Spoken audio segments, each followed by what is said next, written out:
Hi friends, welcome to lexemelearning. நீங்கள் Pgtrbenglish exam prepare பண்ணுறீங்களா?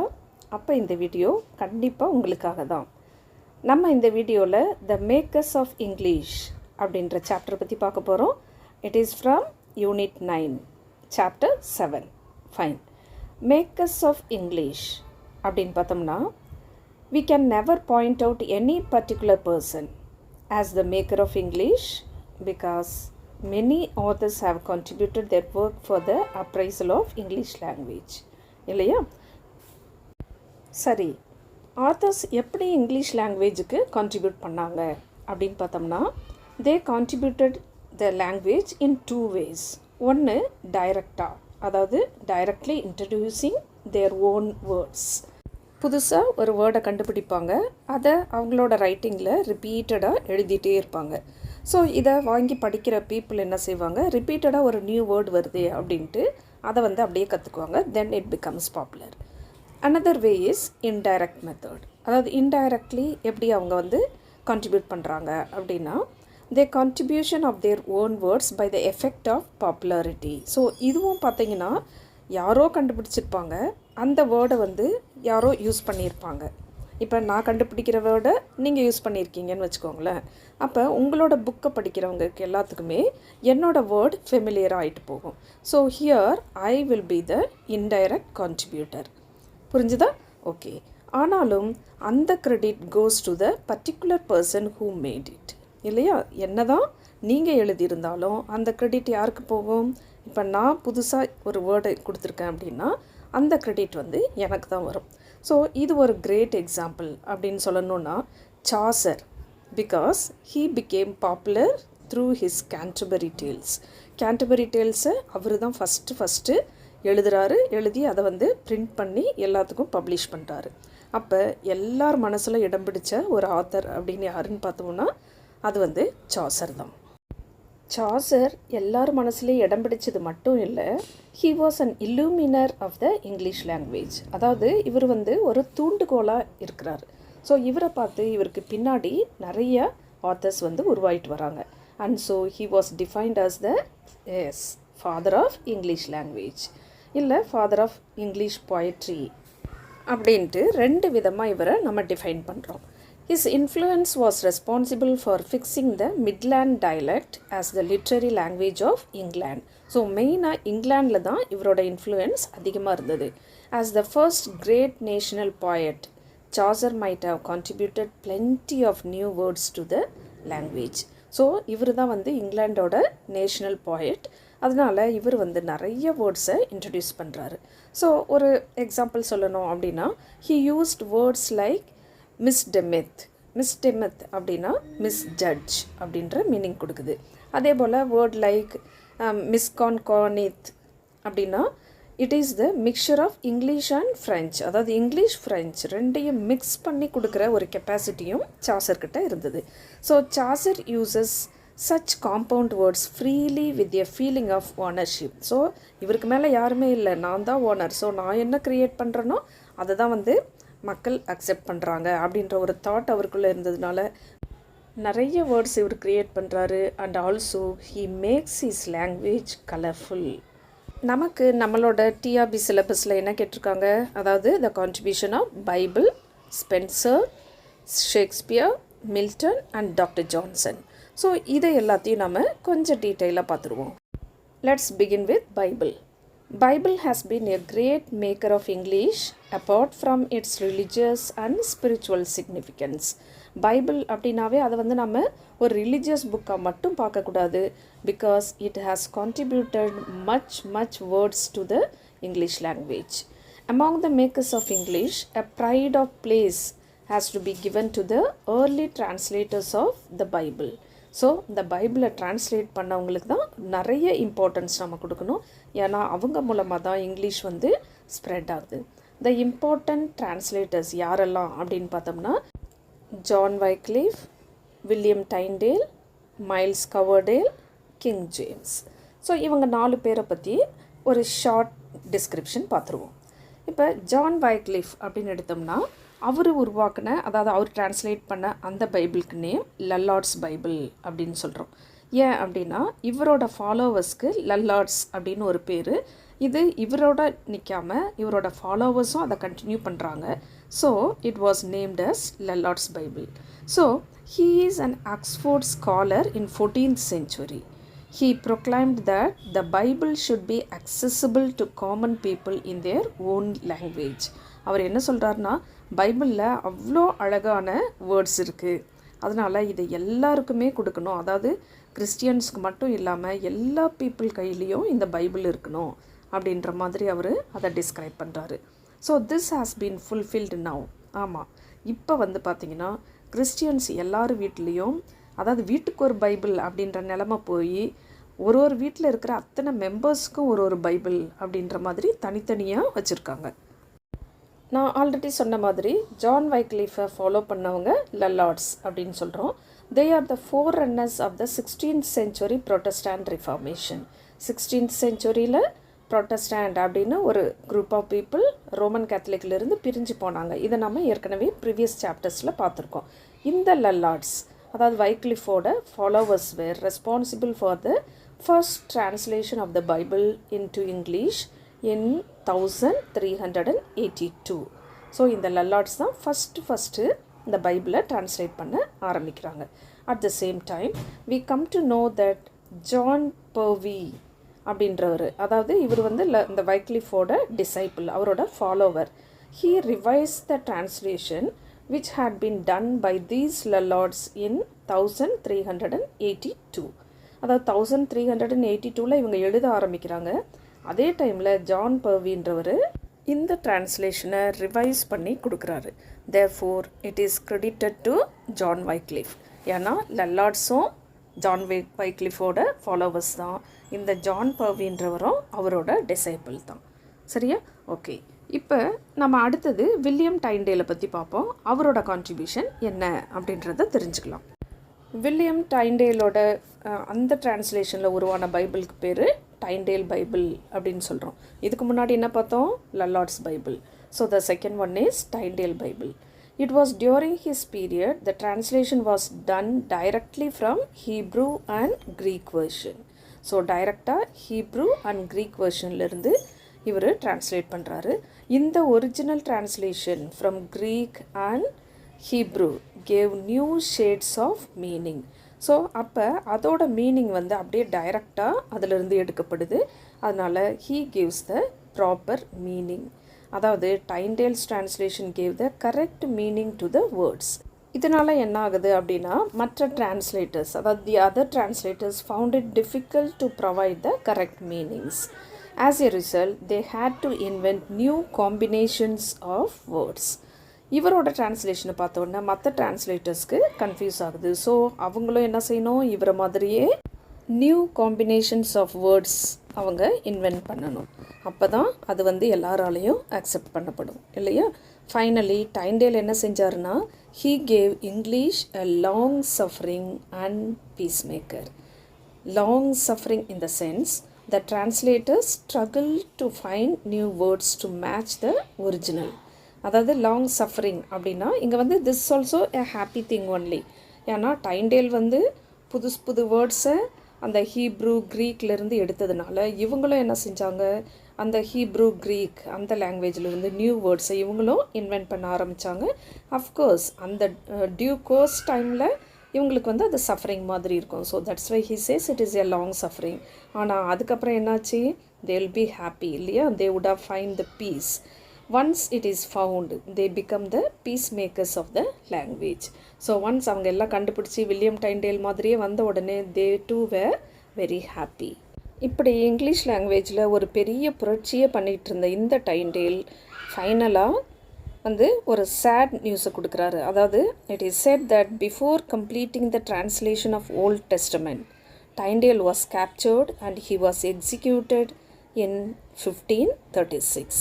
அதாவது இவரோட டிரான்ஸ்லேஷனை அக்செப்ட் பண்ணாதவங்க இவருக்கு எதிராக எழுதுறாங்க. அதனால் இவரை வந்து அரெஸ்ட் பண்ணுறாங்க. அரெஸ்ட் பண்ணிவிட்டு 1536 இவரை வந்து தூக்கில் போட்டு கொன்னுடுறாங்க. இவருக்கு அடுத்தது நம்ம பார்க்க போகிறது மைல்ஸ் கவர்டேல். மைல்ஸ் கவர்டேல் டிரான்ஸ்லேட் பண்ண அந்த பைபிளுக்கு பேர் கவர்டேல் Bible. He was the first to complete the modern English translation of the Bible. It was published in 1535. So next வந்து we are going to see the King James Bible. King James Bible நம்ம வந்து 3 விதமாக சொல்கிறோம். அதாவது King James Bible அப்படின்ட்டு ஒன்று, அடுத்து King James Version அப்படின்னு சொல்கிறோம், அடுத்து Authorized Version அப்படின்ட்டு 3 விதமாக நம்ம சொல்கிறோம். King James Bible அப்ரிவேட் பண்ணோம்னா KJB அப்படின்னு சொல்கிறோம். King James Version KJV and Authorized Version AV அப்படின்ட்டு இப்படி 3 விதமாக நம்ம இதை சொல்கிறோம். ஸோ எது கேட்டாலுமே கிங் ஜேம்ஸ் பைபிள் தான் இது. இதை பற்றி கொஞ்சம் பார்ப்போம். It is an English translation of Christian Bible made for the church of England. அதாவது இவர் எழுதின இந்த பைபிள் மெயினாக எதுக்காக உருவாக்கப்பட்டது, எதுக்காக டிரான்ஸ்லேட் பண்ணப்பட்டது அப்படின்னு பார்த்தோம்னா இங்கிலாந்து பீப்புளுக்காக, அதாவது the church of England. It was commissioned, அதாவது ஆரம்பித்தது வந்து 1604 and published in 1611 by the sponsorship of King James VI and I. இது வந்து ஏன் கிங் ஜேம்ஸை ஜேம்ஸ் 6 அப்படின்ட்டு சொல்கிறோம், அடுத்து ஜேம்ஸ் 1 அப்படின்னு சொல்கிறோம் அப்படின்னு பார்த்தோம்னா இதுக்கு 2 ரீசன் இருக்குது.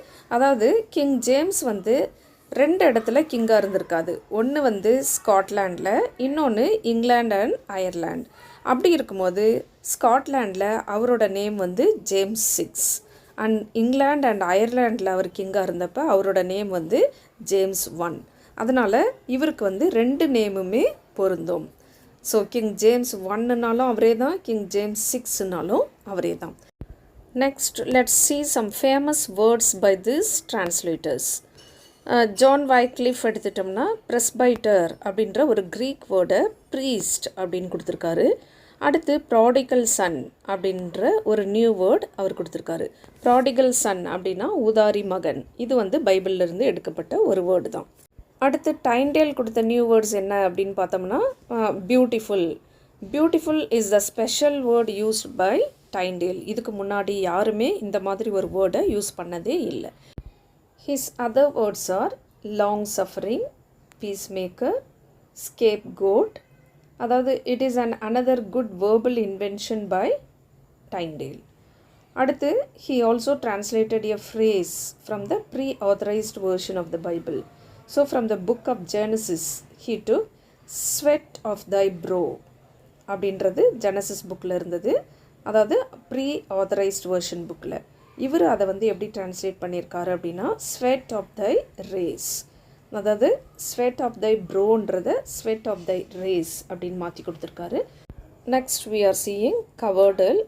He introduce the new words like loving kindness, tender mercy etcetera.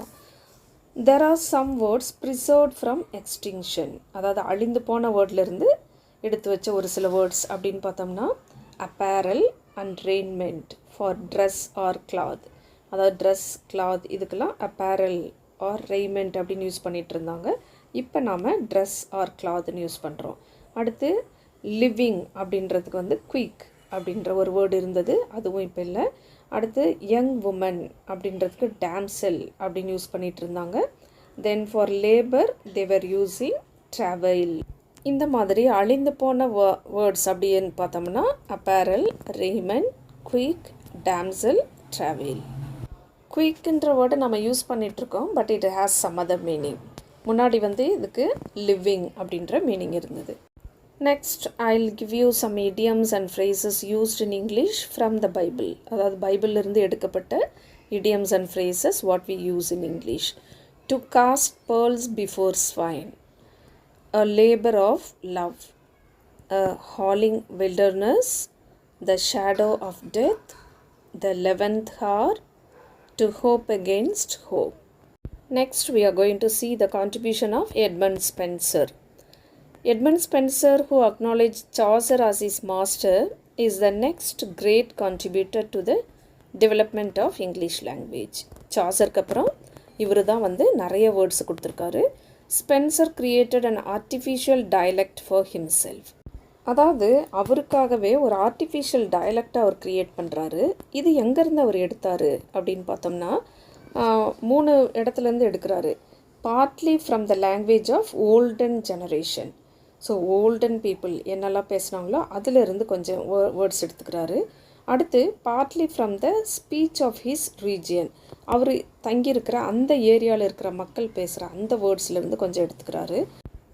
அடுத்தது ஃபைனலாக he invented on his own, so அவரோட ஓன் வேர்ட்ஸையும் கொஞ்சம் மிக்ஸ் பண்ணிக்கிறாரு. ஸோ ஓல்டர் ஜெனரேஷன்லேருந்து கொஞ்சம் வேர்ட்ஸ், அவரோட ரீஜன் அவரோட ஏரியாவில் மக்கள் பேசுகிற வேர்ட்ஸ்லேருந்து கொஞ்சம், அதுக்கப்புறம் இவரோட இன்வென்ஷன், இது மூணையும் மிக்ஸ் பண்ணி இவர் வந்து லாங்குவேஜை க்ரியேட் பண்ணுறாரு. He used a kind of pseudo அக்காயிக் லாங்குவேஜ். இந்த மாதிரி அவர் இன்வென்ட் பண்ண நிறைய வேர்ட்ஸ் நாம் இப்போவும் யூஸ் பண்ணிட்டு தான் இருக்கோம். அவர் இன்வென்ஷனில் வந்து ஒரு சில வேர்ட்ஸை பார்ப்போம். பிரகடோசியோ அப்படின்னா அதாவது போஸ்ஃபுல் ஆர் அரகன்ட் பிஹேவியர், இது வந்து தற்பெருமை அப்படின்னும் நம்ம தமிழில் சொல்லலாம். அடுத்து பிளாட்டன்ட், பிளாட்டன்னா பேட் பிஹேவியர், அதாவது ஒரு ஷேம்லெஸ்னஸ், எதை வேணாலும் யார் முன்னாடி வேணாலும் செய்வாங்க, அவங்களுக்கு ஒரு ஷேம் அப்படின்றதே இருக்காது. ஸோ அந்த மாதிரி ஒரு பிஹேவியருக்கு பிளாட்டன்ட் அப்படின்னு சொல்கிறோம். அடுத்து எல்ஃபைன் அப்படின்னு சொல்கிறோம். எல்ஃபைன் அப்படின்னா எல்ஃப் அப்படின்னு நம்ம மித்தில் கேள்விப்பட்டிருப்போம் இல்லையா, ஸோ அதுதான் இங்கே வந்து எல்ஃபைன் அப்படின்றது, அதாவது ஸ்மால். அடுத்து டெர்ரிங், டெர்ரிங்னா ஸ்மால் பிஸ்டல் அப்படின்னு எடுத்துக்கலாம். டெர்ரிங் வந்து ஸ்மால் பிஸ்டல். த ஓல்டு ஃப்ரெஞ்ச் வேர்டு FNCRIO, இந்த வேர்டு ப்ரொனவுன்ஸ் பண்ணவே லிட்டில் பிட் டிஃபிகல்ட்டாக தான் இருக்குது இல்லையா. ஸோ ஃபிக்ரியோ ஆர் ஃபிங்க்ரியோ எப்படி வேணாலும் நம்ம ப்ரொனவுன்ஸ் பண்ணுறோம். So just meant for the enchantment, அதாவது டிலைட் ஆர் ஹாப்பினஸ்க்கு இந்த வேர்டை யூஸ் பண்ணிகிட்ருக்காரு. அடுத்து Spencer's word gave it rich romantic association. So அவரோட வேர்டில் பார்த்திங்கன்னா ஒரு உண்மை தன்மை வந்து இருந்தது, அதில் வந்து ஒரு ரியாலிட்டி இருந்தது. இதனால் ஸ்பென்சரை பற்றி பென் ஜான்சன் என்ன சொல்கிறார் அப்படின்னா, ஸ்பென்சர் ரைட் நோ லாங்குவேஜ், அவர் வந்து ஒரு லாங்குவேஜை எழுதுறதில்ல. So that means he invented an artificial dialect for himself. இவர் ஒரு லாங்குவேஜுக்காக எதையும் செய்யலை, அவருக்கே வந்து ஒரு டயலெக்ட் வேணுன்றதுக்காக அவர் அதை இன்வென்ட் பண்ணார் அப்படின்ட்டு சொல்லுவார். Next we are seeing William Shakespeare. Among the makers of English, Shakespeare is the paramount importance இல்லையா. ஸோ சுப்ரீம், அதாவது முதன்மையான ஒருத்தர் அப்படின்னா ஷேக்ஸ்பியர் தான். His greatness of his influence is not in the number of words. அவருடைய பெருமை அப்படின்னு பார்த்தோம்னா அவர் இங்கிலீஷ்க்கு கண்ட்ரிபியூட் பண்ண அந்த வேர்ட்ஸில் கிடையாது, rather it is in his phrases. So he has provided many phrases to English. So they are called household words or phrases. So அந்த மாதிரி ஒரு சில எக்ஸாம்பிள்ஸ் பார்ப்போம். இந்த ஒரு ஃப்ரேஸுமே நல்லா படித்து வச்சுக்கோங்க, ஏன்னா இது ஃப்ரேஸ் கொடுத்து யார் சொன்னாங்க அப்படின்னு கேட்கும்போது நம்ம கன்ஃபியூஸ் ஆகக்கூடாது. Okay, caviar to the general, men in Bakram, full of sound and fury, Daniel come to judgment, yeoman service, the sere end yellow leaf, hoist with his own petard, multitudinous, to the manor born, moving accidents, the triton among the minnows, one's pound of flesh, to wear one's heart upon one's sleeve, Sir Oracle, mental more attractive, the green-eyed monster, to be or not to be, sweet sorrow, curled darlings, to gild refined gold, metal more attractive, to eat the leek, a tower of strength, coin of vantage. இந்த மாதிரி அவருடைய அந்த ஃப்ரேஸ்லேயே இன்னும் என்ன பண்ணார் அப்படின்னா, அவர் கொடுத்த ஒரு சில ஃப்ரேஸஸை மற்ற டிரான்ஸ்லேட்டர்ஸும் ஃபாலோ பண்ணுற மாதிரி இருந்தது. அந்த மாதிரி அவர் கொடுத்த ஒரு ஃப்ரேஸ் எது அப்படின்னா, டு அவுட் ஹெரோத். இது மற்ற ரைட்டர்ஸையும் இதே மாதிரி எழுத வச்சது. Yes, eminent writers have use such phrases. அந்த மாதிரி ஒரு சில எக்ஸாம்பிள்ஸ் என்ன அப்படின்னு பார்த்தோம்னா, to out Bentley, to out Milton, to out Darwin. So இந்த மாதிரி ஷேக்ஸ்பியரை ஃபாலோ பண்ணி எழுதின ரைட்டர்ஸும் உண்டு. Shakespeare also used words like credent, dwindle, homekeeping, illume, lonely, barefaced, enthrone, eventful, fawn, leapfrog, loggerhead, control, import, intent, acceptance, rely and submit. All these words were not found with early writers. இந்த மாதிரி வேர்ட்ஸை இதுக்கு முன்னாடி யாருமே கொடுத்ததில்லை. He also used foreign prefixes to create new words. அதாவது நம்ம prefix suffix எழுதுகிறோம் இல்லையா, அந்த மாதிரி ஃபாரின் ப்ரிஃபிக்ஸை ஃபஸ்ட்டு இவர் தான் இன்ட்ரடியூஸ் பண்ணுறாரு. அந்த மாதிரி அவர் கொடுத்ததில் இஎன், இஎம், யூஎன் இதை ஆட் பண்ணி எப்படி வேர்ட்ஸ் வந்தது அப்படின்னு பார்த்தோம்னா, ஃபஸ்ட்டு இஎன்னுக்கு சொல்கிறேன். என்சாஃப், enact, endured, engirt, enkindle, enmesh, enrooted. EMக்கு பார்த்தோம்னா embattle, empoison. UNக்கு பார்த்தோம்னா unavoided, unfellowed, that is without an equal. அதாவது unfellowed அப்படின்னா ஈக்குவலாக இல்லை அப்படின்னு அர்த்தம். Sometimes he used two adjectives together. Adjectiveனா என்னது? It is a word used to describe a noun. அதாவது ஒரு நேமிங் வேர்டை மிகைப்படுத்தி சொல்கிறது. So that gives more meaning to the noun அப்படின்ற மாதிரி நம்ம எடுத்துக்கலாம். சே ஃபார் எக்ஸாம்பிள் இப்போ கேர்ள் அப்படின்றது ஒரு நவுன் அப்படின்னா நம்ம அந்த கேர்ளுக்கு adjective ஆட் பண்ணோம்னா என்னென்னு சொல்லலாம்? டால் கேர்ள் சொல்லலாம், ஹாப்பி கேர்ள் சொல்லலாம், க்யூட் கேர்ள் சொல்லலாம், ஸ்மார்ட் கேர்ள். ஸோ இந்த மாதிரி சொல்லிட்டு போயிட்டே இருக்கலாம் இல்லையா? ஸோ இந்த மாதிரி நம்ம யூஸ்வலாக சிங்கிள் adjective யூஸ் பண்ணி தான் நம்ம வேர்ட்ஸ் ஃப்ரேம் பண்ணுறோம். ஆனால் இவர் வந்து டபுள் adjectiveவும் யூஸ் பண்ணார். அந்த மாதிரி பார்க்கும்போது ஹாப்பி வேலியன்ட், டேரிங் ஹார்ட்லி இந்த மாதிரி adjectivesஸை அவர் யூஸ் பண்ணுறாரு. இங்கே பார்த்தோம்னா ஹாப்பி வேலியன்ட் இது ரெண்டுமே adjective தான். அதே மாதிரி டேரிங் ஹார்ட்லி இதுவுமே adjective தான். ஸோ இது கூட ஒரு நவுன் ஆட் பண்ணி அவர் வேர்ட்ஸை வந்து ஃப்ரேம் பண்ணியிருக்காரு. அடுத்து Shakespeare use the noun as verb. நவுன்னா நேமிங் வேர்டு இல்லையா, அதை வந்து வேர்பாக கன்வெர்ட் பண்ணுறாரு.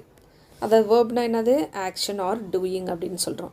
இதை எப்படி ஒரே மாதிரி யூஸ் பண்ண முடியும் அப்படின்னு பார்த்தோம்னா, இப்போ சைல்டு அப்படின்றது நேமா, இவர் வந்து சைல்டர்டு அப்படின்னு சொல்லுவார். அப்போ சைல்டு மாதிரி அப்படின்னு சைல்டு மாதிரி நடந்துக்கிற விதம் சைல்டர்டு அப்படின்ட்டு. அதே மாதிரி ஃபாதர் அப்படின்றது நவுன். ஃபாதர்டு அப்படின்னா ஹீ ஃபாதர்ட் தட் சைல்டு அப்படின்னா அவர் ஃபாதராக ஆயிட்டார், அதாவது அந்த சைல்டுக்கு அவர் ஃபாதராக இருக்கார் அப்படின்ற மீனிங்கில் வந்துடும். ஸோ அதே மாதிரி ஃப்ரேசஸ் லைக் ஃபோகோன் கன்க்ளூஷன், அதுக்கப்புறம் more honoured in the breach than in the observance, இதெல்லாம் இவரோட famous phrases. This all became the permanent assets of the English language. அசர்ட்னா சொத்து, அதாவது ஒரு மிகப்பெரிய சொத்தாக நம்ம இங்கிலீஷ் லாங்குவேஜுக்கு கிடைச்சது. It was said by Ernest Weekley that Shakespeare's contribution to English is 10 times greater than any writer to any language in the history of the world. அதாவது உலகத்திலேயே எந்த லாங்குவேஜ்லேயுமே இப்படி ஷேக்ஸ்பியர் மாதிரி ஒரு கான்ட்ரிபியூட்டர் கண்டிப்பாக இல்லவே இல்லை அப்படின்னு சொல்லப்படுது. Next we are going to see John Milton. Though he is an outstanding poet of English literature, he did not influence the language even half of Shakespeare. John Milton ரொம்ப ஃபேமஸான ஒரு மேன் நமக்கு தெரியும். ஆனாலும் அவர் ஷேக்ஸ்பியர் எழுதுனதில் இல்லை அவர் contribute பண்ணதில் ஒரு பாதி அளவு கூட செய்யலை அப்படின்னு சொல்கிறாங்க.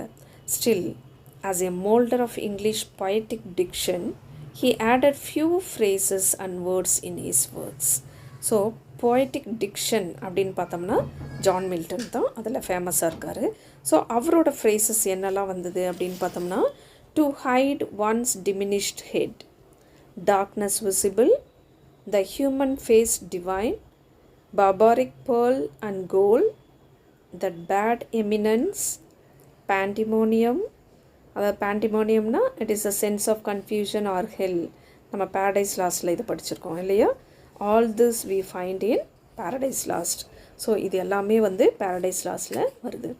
So from his other works we get the phrases like a dim religious light, the secret conclave, the fantastic tomb, confusion was confounded, the last infirmity or noble minds, postures new, the gorgeous east, pillar of state. Milton also used many learned words borrowed from Latin. லாட்டின்லேருந்து நிறைய words அவர் borrow பண்ணி எழுதியிருக்காரு. அதில் ஒரு சில words என்ன அப்படின்னு பார்த்தோம்னா ஹாரண்ட், இம்பேசிவ், இன்ஃபினிட்யூட் and irresponsible. இன்னும் மில்டனை பற்றி சொல்லணும் அப்படின்னா he used a specific way of writing the words with phonetic spelling. அதாவது நம்ம எப்படி பேசுகிறோமோ அந்த மாதிரி ஸ்பெல்லிங் அவர் ஒரு சில இடத்துல யூஸ் பண்ணுறாரு. அது மாதிரி எழுதின வேர்ட்ஸ் அப்படின்னு பார்த்தோம்னா இப்போ வாக்டுக்கு நம்ம யூஸ் பண்ணுற ஸ்பெல்லிங் WALKED இல்லையா, but he used walked WALKT. So that is the phonetic இல்லையா, நம்ம எப்படி ப்ரொனவுன்ஸ் பண்ணுறோமோ அந்த மாதிரி கொடுக்குறது. அதே போல் he டபுள் இ போடுறது, மீ 2 இ போடுறது. ஸோ இந்த மாதிரிலாம் கூட அவர் எழுதினார். he tried to avoid mispronunciation by writing sovereign for sovereign and arctic for arctic, land for island. Next we are going to see Dr. Johnson. Dr. Johnson, a dictionary of the English language was published in 1755. The 18th century middle class was preoccupied with correctness. அதாவது corrections எல்லாம் போய்கிட்டே இருக்குது, linguistic usage எல்லாம் அப்போ வந்து எல்லாம் மாறிக்கிட்டே வருது. அப்போ தான் doctor Johnson fell the mood of the society. So மக்கள் வந்து என்ன எதிர்பார்க்குறாங்க, அவங்களுக்கு என்ன தேவை அப்படின்றத யோசிக்க ஆரம்பிக்கிறாரு. So he ventured into lexicography.